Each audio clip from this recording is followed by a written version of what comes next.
लोकसभा सचिवालय की तरफ से इस नोटिफिकेशन को जारी किया गया है 24 मार्च को और लिखा गया है कि consequence upon the conviction of the court of chief judicial magistrate Surat in CC 1871 to 2019 Shri Rahul Gandhi member of Lok Sabha representing the Wayanad constituency of Kerala stands disqualified from the membership of Lok Sabha from the date of his conviction 23rd March 2023 in terms of provision of Article 102E of Constitution of India read with Section 8 of the Representation of People's Act 1951। यानी जिस notification की बात हो रही थी वो notification Lok Sabha सचिवालय की तरफ से जारी कर दिया गया है। इसकी कॉपी राहुल गांधी को भेज दी गई है और एक्स एमपी एड्रेस करते हुए ये नोटिस उन्हें भेजा गया है और इस नोटिफिकेशन में साफ कहा गया है कि सजा के ऐलान के साथ ही वो पीपल्स रिप्रेजेंटेशन एक्ट के तहत डिस्क्वालिफाइड हैं और इसी के तहत लोकसभा सचिवालय की तरफ से वो नोटिफिकेशन जारी कर दिया गया है। यानी राहुल गांधी की फ्रीडम ऐप से सीखकर आपने मछली पालन शुरू किया है? अगर ऐसा है तो आप अपनी मछलियों को 1 करोड़ फ्रीडम ऐप के ग्राहकों को आप बिना किसी खर्चे के उन्हें बेच सकते हैं। संसद सदस्यता चली गई है। इस वक्त की सबसे बड़ी खबर जो कल से कयास लगाए जा रहे थे और इस नोटिफिकेशन में स्पष्ट कहा गया है कि 23 तारीख को सजा के ऐलान के बाद उनकी सदस्यता स्टैंड्स कैंसिल की जाती है और उसके बाद उन्हें अब एक्स एमपी के तौर पर एड्रेस किया गया है और यह नोटिफिकेशन खुद राहुल गांधी को भी भेज दिया गया है। हमारे सहयोगी देवेंद्र पराशर इस वक्त हमारे साथ बने हुए हैं। देवेंद्र जी, एक बहुत बड़ी कदम जिसको कहा जा सकता है राहुल गांधी के लिए, क्या कांग्रेस पार्टी के पॉलिटिकल थिंकर्स ने यह नहीं सोचा था जब उन्होंने कहा कि मैं माफी नहीं मांगूंगा और सजा का ऐलान हुआ? देखिए, आज जो फैसला हुआ है लोकसभा अध्यक्ष के द्वारा, निश्चित तौर पर ये कोई नया फैसला आप इसे नहीं कह सकते। कोर्ट का जो फैसला हुआ है सिर्फ उस फैसले को अपनी प्रक्रिया में शामिल किया है लोकसभा के अध्यक्ष ने। और कल जो सूरत कोर्ट ने यह फैसला दिया था, निश्चित तौर पे वो बहुत बड़ा फैसला इस लिहाज से था और कांग्रेस के जो रणनीतिकार थे शायद उन्हें ऐसा लग रहा था कि अगर राहुल गांधी वहां माफी मांगेंगे तो, क्योंकि पहले भी एक मामला ऐसा हो चुका है जिसमें उन्होंने माफी मांगी थी और फिर बीजेपी की तरफ से माफी वीर करके बहुत सारे हमले किए गए थे राहुल गांधी पे। शायद कांग्रेस पार्टी को ये लगा होगा और राहुल गांधी को ये लगा होगा कि इस मामले में वैसा करने की जरूरत नहीं, क्योंकि सबको पता था कि अगर आपने जो कहा है वो कम्युनिटी की भावनाओं को अगर ठेस पहुंचती है तो वहां बहुत सीधी सी बात ये रहती है कि आप उसमें माफी मांगे भावनाओं को ठेस पहुंचाने के लिए। लेकिन राहुल गांधी ने वैसा नहीं किया। निश्चित तौर पे वो ये समझ रहे होंगे कि अगर उनके ऊपर सदस्यता उनकी जाती है तो शायद जनता के बीच वो जाके एक शहीद बनने की कोशिश करेंगे। लेकिन निश्चित तौर पे यहाँ पर वैसा मामला नहीं दिखा, क्योंकि किसी भी व्यक्ति को ये अच्छा नहीं लगेगा अगर ये कहा जाए कि इस व्यक्ति ने किसी व्यक्ति विशेष को टारगेट करने के क्रम में पूरी की पूरी कम्युनिटी को टारगेट कर दिया। ये बात पॉलिटिकली भी बहुत आसानी से डाइजेस्ट नहीं हो सकती। शायद कांग्रेस के रणनीतिकारों से ये थोड़ी चूक जरूर हुई होगी। दूसरी चीज की, जब आप संसद सदस्य रहते हैं तो बहुत सारे अधिकार आपके पास होते हैं, बहुत सारी इम्यूनिटी आपके पास होती है। अब राहुल गांधी के पास वो इम्यूनिटी भी नहीं रही, तो ऐसे में जो पॉलिटिकल फाइट करने के लिए संसद का सदस्य होना एक जो रक्षा कवच होता है, वो रक्षा कवच भी आज उनसे छूट गया। पब्लिक एम्बैरेसमेंट तो है ही कि कोर्ट से आपको सजा मिली हुई है। तो ये सारी चीजें निश्चित तौर पर कांग्रेस की रणनीति पे सवालिया निशान खड़ा करती है। देवेंद्र जी, एक सवाल ये कि पीपल्स रिप्रेजेंटेशन एक्ट में अगर आप सजा याफ्ता हैं और सदस्यता जाती है तो 6 साल चुनाव लड़ने पर बैन भी होता है। तो क्या अब राहुल गांधी लोकसभा 2024 का चुनाव नहीं लड़ पाएंगे? देखिए, निश्चित तौर पे वो बड़ा मसला ये रहेगा कि हाईकोर्ट में जब वो जाते हैं तो हाईकोर्ट से किस प्रकार का उन्हें रिलीफ मिलता है, ये एक देखने वाली बात होगी। और वहां पे वो विंडो उनके लिए जरूर ओपन रहेगा।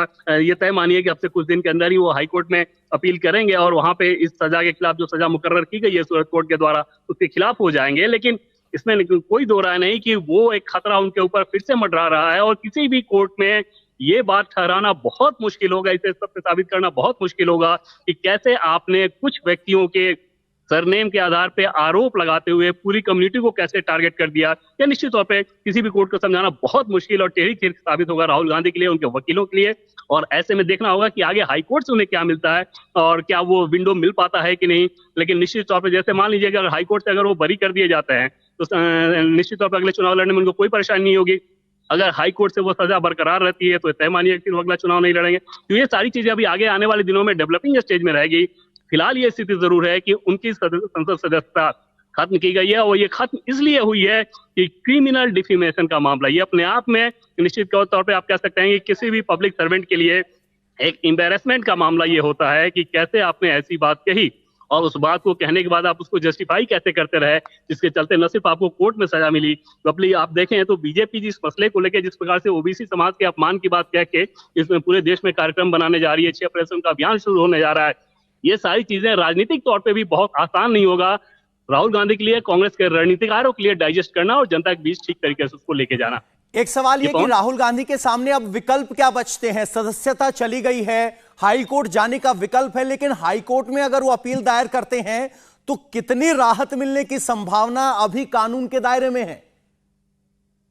निश्चित तौर पे हाई कोर्ट में वो जाएंगे तो हाई कोर्ट फिर उन सारे सबूतों की जिसके आधार पे सेशन कोर्ट ने, सूरत कोर्ट ने उनको सजा सुनाई है, उनकी पड़ताल करेगा और वहां पे एक विंडो हाई कोर्ट में किसी भी सजा याफ्ता के लिए जो रहता है कि लोअर कोर्ट में अगर आपको सजा मिली है तो हाई कोर्ट में आप जाते हैं, वो राहुल गांधी के पास भी उपलब्ध रहेगा। दूसरी चीज की वो निश्चित तौर पे वो चाहेंगे कि हाई कोर्ट उन्हें बरी कर दे, क्योंकि जेल जाने की स्थिति समझी जा सकती है कि कैसे एम्बैरेसमेंट वाली सिचुएशन होगी।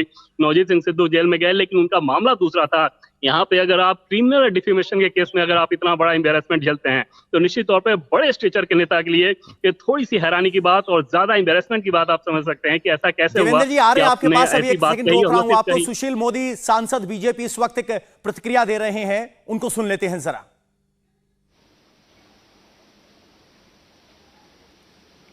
नहीं, देखिए, जो फैसला आया है वो तो अपेक्षित था, क्योंकि लिली थॉमस के मामले में कोर्ट ने जो फैसला दिया था 2013 में कि अगर 2 साल से ज़्यादा की 2 साल या 2 साल से ज़्यादा की सज़ा होती है तो वैसे व्यक्ति जो है वो संसद के लिए अयोग्य घोषित किया जाएगा। और ये जिस समय अनाउंसमेंट हो तब से वो मान्य होगा। तो एक केवल प्रक्रिया थी कि कोर्ट का जो निर्णय है वो स्पीकर तक पहुंचता और स्पीकर आगे फिर कार्रवाई करते, लेकिन ये तो अंडरस्टूड था, ये हम लोग सब लोगों को मालूम था कि ये होने वाला है और ये कानून का प्रावधान है और कानून का जो प्रावधान है उसके तहत वो अयोग्य घोषित किए गए। इसमें न तो बीजेपी की कोई भूमिका है न किसी पार्टी की भूमिका, ये कोर्ट का फैसला है और कोर्ट के फैसले का स्वागत करना चाहिए और कोर्ट के फैसले को स्वीकार करना चाहिए। अब उनके पास विकल्प हैं कि वो सेशंस कोर्ट में अपील करें और अपना जो उनका जो कन्विक्शन है उसको अगर स्टे कराते हैं तब शायद स्थिति कुछ अलग हो सकती है। लेकिन आज के डेट में तो राहुल गांधी लोकसभा के सदस्य अब नहीं रहे और अगर ये बरकरार रहा तो 2 साल की सजा के बाद अगले 6 साल तक यानी अगले 8 साल तक वो संसद के किसी भी सदस्य, किसी भी सदन के या विधानसभा विधान परिषद के और सदस्य नहीं बने रह सकते हैं। तो मैं इस निर्णय का स्वागत करता हूं जो अपेक्षित और एक लोगों को संदेश है। और अभी तक देश में 200 से ज़्यादा ऐसे लोग हैं जिनकी मेमोरी जा चुकी है और राहुल गांधी जैसे व्यक्ति की मेमोरी जाना एक संदेश है कि जब बोलें तो सोच समझकर बोलें, मर्यादा का ध्यान रखें, मर्यादा के अंदर बोलें और किसी पर भी ऐसी कोई टिप्पणी न करें जो पूरे समुदाय को पर जो आघात लगे या पूरा का पूरा समुदाय जो अपमानित महसूस करे। जो सुशील जी, एक सवाल ये है कि राहुल गांधी के सलाहकार कहां गलती कर गए? क्या उनको सही से गाइड नहीं किया गया? और क्या ये राहुल के राजनीतिक करियर में 8 साल का अगर गैप आता है तो वो कैसे आपके लिए फायदेमंद होगा, आपके लिए नुकसानदेह होगा? आप कैसे देखते हैं उसको? देखिए, राहुल गांधी के किसी सलाहकार में इतनी हिम्मत नहीं है कि राहुल गांधी को कोई सलाह दे सके और राहुल गांधी के सलाहकार लोगों ने जरूर उनको सलाह दी होगी, लेकिन ये तो अक्कड़ है। मैं तो नेहरू खानदान का हूं, मेरे परिवार ने तो इस देश पर 50 साल राज किया, मेरा कौन कुछ बिगाड़ सकता है? और ये वो लोग हैं जिनको लगता है ये पैदा ही हुए देश पर राज करने के लिए, देश में सरकार चलाने के लिए। और इन लोगों को लगता है ये नरेंद्र मोदी ये कहाँ से चलाया, ये गुजरात का व्यक्ति चाय बेचने वाले का बेटा ये देश का प्रधानमंत्री कैसे बनेगा? तो गालियां देने लगे, चोर कहने लगे। सुप्रीम कोर्ट में माफ़ी मांगी, लेकिन लोअर कोर्ट के अंदर सूरत के कोर्ट में अगर माफ़ी मांग ली होती उन्होंने तो शायद आज उनका यह हश्र नहीं हुआ होता। और अभी तो एक जगह नहीं, अभी तो और आधे दर्जन जगहों पर ये मानहानि के मुकदमे चल रहे हैं। तो इसलिए जो राहुल गांधी की जो हेकड़ी और घमंड और अहंकार है और इंटाइटलमेंट है कि हम ही लोग, मेरा ही परिवार है जो कुछ कर सकता है और हमारा कोई कुछ नहीं बिगाड़ सकता है, सर आपने भी एक मानहानि का मुकदमा दायर किया इसलिए है देखिए इसी जो सिलसिले हुआ में है, अब आगे पटना देखिए में। आगे क्या होता है। आपने भी एक मुकदमा दायर किया है मानहानि के मामले में पटना में, क्या आप भी इसी तरीके से परसू करेंगे?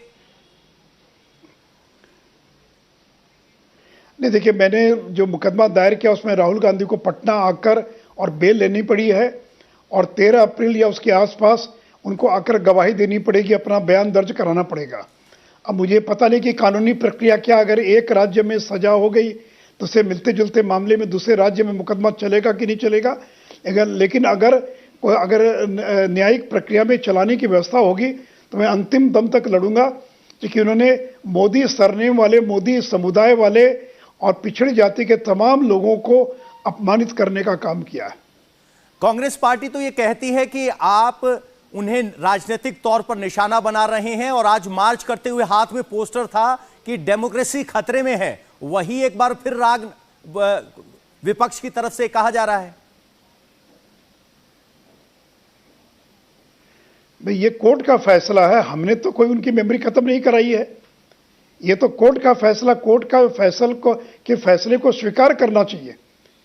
लेकिन कोर्ट का और होना तो ये चाहिए था कि कोर्ट का फैसला आने के बाद राहुल गांधी को घोषणा करनी चाहिए थी कि कोर्ट का फैसला आ चुका है, अब मैं सदन के अंदर नहीं जाऊंगा और मैं इस्तीफा दे रहा हूं या मेरी सदस्यता खत्म होगी।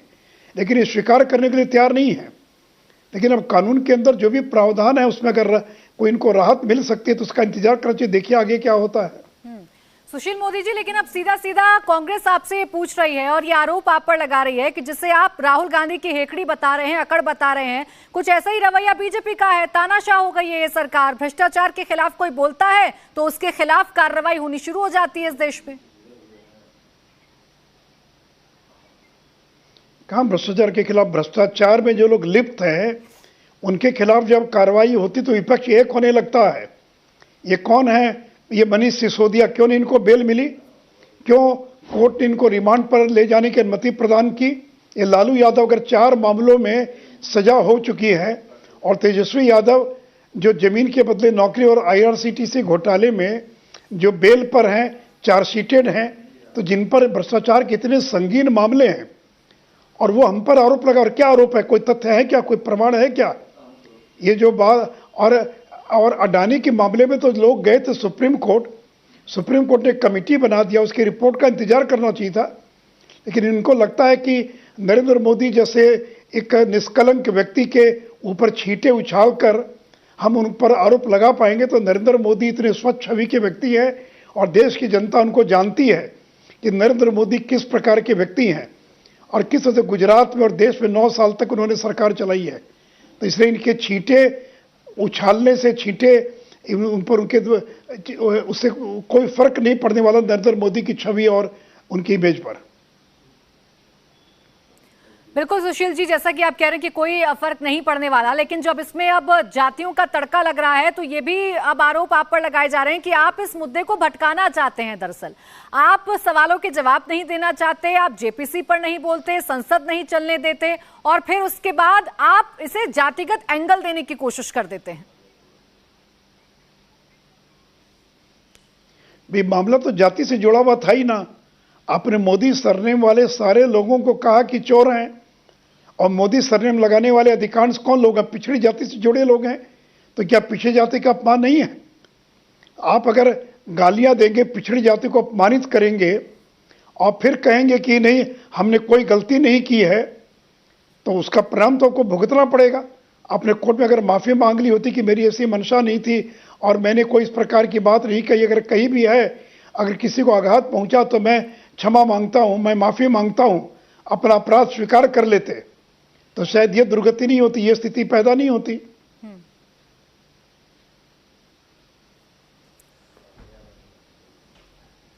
सुशील जी, एक सवाल यह है कि जिस तरीके से आप कह रहे हैं कि माफी मांग लेनी चाहिए, क्या वो आगे अपील के दौरान माफी मांगते हैं तो उनके लिए कोई रास्ता राहत का निकलता है? देखिए, मुझे नहीं मालूम है कानून की क्या प्रक्रिया। एक बार सजा होने के बाद और आगे क्या उसकी कानूनी प्रक्रिया होगी तो कोई लीगल एक्सपर्ट्स बता पाएंगे, लेकिन उसकी मुझे कोई जानकारी नहीं है। मुझे नहीं लगता है कि ये कोई माफ़ी मांगने वाले लोग हैं। उन्होंने सुप्रीम कोर्ट में एक बार माफ़ी मांग ली, लेकिन इनको लगता है कि इसका हम राजनीतिक लाभ उठा लेंगे और हम शहीद बन जाएंगे, तो आप नरेंद्र मोदी के खिलाफ लड़कर शहीद नहीं बन सकते हैं। आपने विदेशों में जाकर देश को अपमानित किया, देश के खिलाफ आपने क्या क्या नहीं कहा कि इस देश के अंदर मल्लिकार्जुन खड़गे बोल रहे हैं, सीधा आपको वहीं लेकर चलते हैं। लिए सारे प्रयास किए हैं और सच बोलने वालों को लोकतंत्र के उसूलों के अनुसार और संविधान के तहत और उसकी रक्षा के लिए और जनता के हकूक के लिए लड़ने वालों का मुंह बंद करने के लिए उनको सदन से बाहर डाला गया है।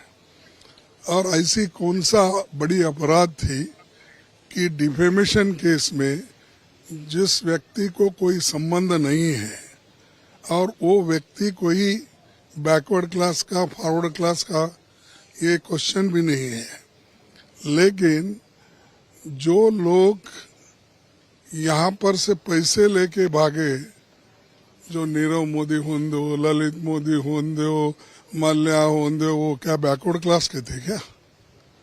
तो ये जब ये ऐसा एक परसेप्शन बना रहे हैं कि राहुल जी बैकवर्ड क्लास के खिलाफ बोले, और राहुल जी जो सच्चाई देश के सामने रखना चाहते थे और रख रहे हैं वो उनको जच रहा नहीं, तो इसीलिए वो अगर राहुल जी को बाहर डाले तो उनकी समस्या खत्म होती है, ऐसा उनके समझ में आता होगा, लेकिन उनकी समस्या खत्म होने वाले नहीं।